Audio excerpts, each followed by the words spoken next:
ngidlulisa isimemezelo esithi ngiyambonga uNkulunkulu. Amen. Ngamcela ubaba uSibanda kuyena ubaba. Awushona lapha wemzukulwane. Lapha ya unumber 3 Xilongo. Hawu so wakhile lo muntu lapha. Sewakhile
Inondodana la umncane ufoko kwayo. Phela mina ngazala abafana babili kuphela.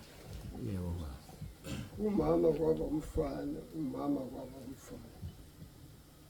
Umfana wami omncane wathatha kaNsibanda. Uma sebe wami kwaNsibanda. Umami. Manje Sibanda uyangisukela uzemzini kababa. Awungisukelanga Sibanda ngakucela ngathi uphinde ubuye. Uzochela ikhonkwane zakho. Ngithi zodlulisa lo myalezo baba. Ngiyabonga kunakho konke. Uma ngihlehla ngibheke emuva uthi umama wangizakalile. Zingaki zona izinsuku umama wazala.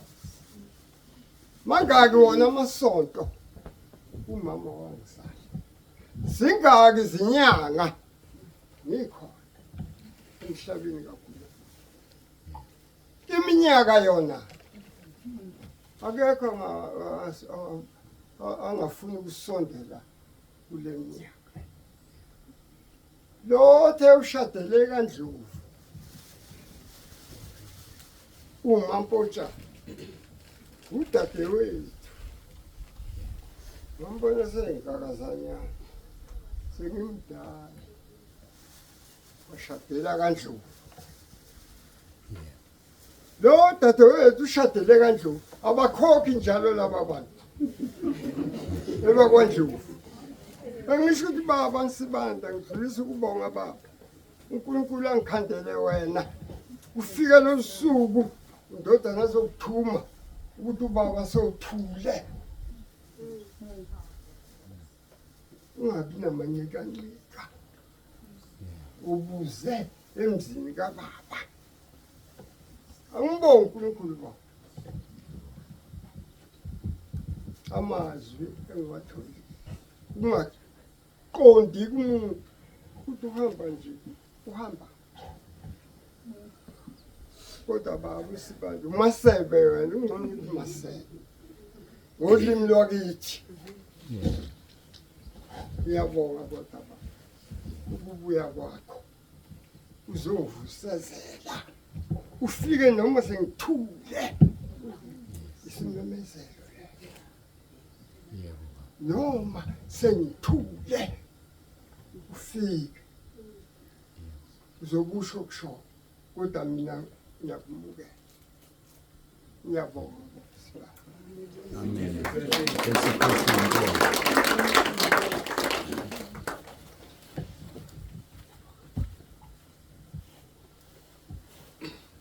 Yesu Kristu inkosi. Jesu Kristu inkosi. Jesu Kristu inkosi. Ngisacela abazalwane ukunikeza umama uMpontshane amazwi okubonga. Jesu Kristu inkosi. Ukube wena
uJesu Kristu inkosi. Ngokuthoba ngiyabingelela obaba bonke egameni lenkosi yethu Jesu, ngibingelele ubaba uNtsibande egameni lenkosi yethu Jesu, ngibingelele umama uNtsibande, abefundisi abakhona, omama, abantu abasha, usonto skole, umshayi wogubhu egameni lenkosi yethu Jesu. Siyambonga kakhulu uNkulunkulu ngani bazalwane. Akukuningi nje, ingakho ngithi ukube wena Jesu wawungenathi, ukube safele endleleni, sihambile sithi siyakholwa sisindisiwe, size sibeka abantu izandla baphile, kodwa leli qiniso lokuvumwa kwezono singalazi. Haleluya. Zikuthi ziyavunywa izono, uhambe ungumama uthegeleke, uhambe ungubaba ungumuntu omusha, uhambe usindisiwe, kungekho okosabayo, uthi noma ngabe uhleli kuphi kodwa ungesabi lutho ngoba uJesu wena uyamethemba. uJesu Kristu inkosi okukhulu kunakho konke. Ukuzobonga, sibonga kakhulu ababa uNtsibande ukuthi abuye eze la eMabhanoyini, indawo ke edumile, mhlambe la eJozini, mhlambe idume ngokubi, mhlambe idume ngokuhle, ukuthi wena uyazi idume kanjani. Haleluya.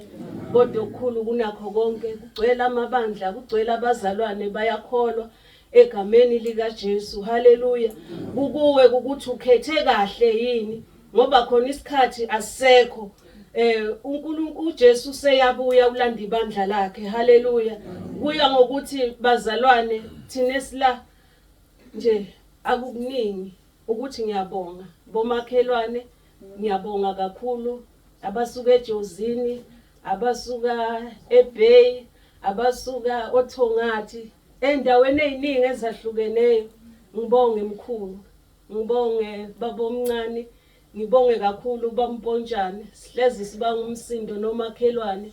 Ilokhu ke bazalwane namuhla ngoba nikhona esihlale sikwenza kule yandlo. Kuno-2 lapha yana, njalo ngo-3 siyahlangana noKhanyile sidumise, simuze uNkulunkulu ekhuluma nathi, sibona amandla kaNkulunkulu zenzeka izinto.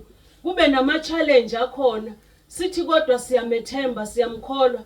Kuphela nje ngoba indlela sesizwile ukuthi khanjwa kanjani kuleli ivangeli, sizophumelela, sizohamba nje sinyathele kancane sizoze sifike la siya khona.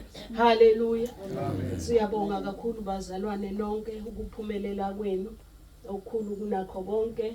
Ngizocela bazalwane ukuthi siguqe, sikhuleke, sibonge ukudla egameni lika Jesu. Haleluya.